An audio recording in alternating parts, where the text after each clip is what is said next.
أمسية طيبة للجميع مشاهدينا الكرام، وأهلا بكم إلى هذا اللقاء تنبيه ساري من المفعول، بداية من زوال نهار اليوم وإلى غاية يوم الغد عن تساقط كميات معتبرة من الأمطار على المناطق الوسطى والشرقية بكميات تتراوح ما بين 40 لغاية 50 ملم. الولايات المعنية هي كل من العاصمة البليدة، كذلك بومرداس، تيزي وزو، أيضا البويرة، بجاية، جيجل وسطيف.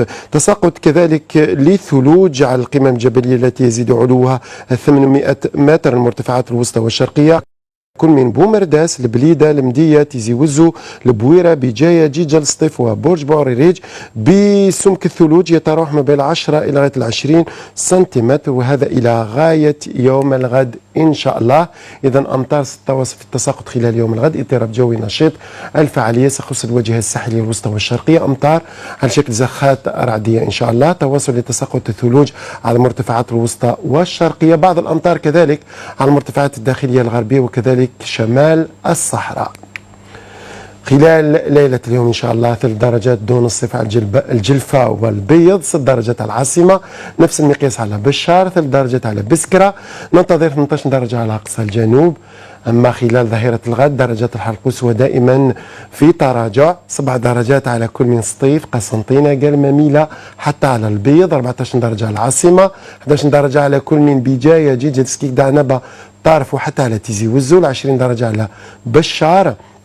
ننتظر 30 درجة على تندوف، 29 درجة على الصحراء الوسطى، 33 درجة على أقصى الجنوب.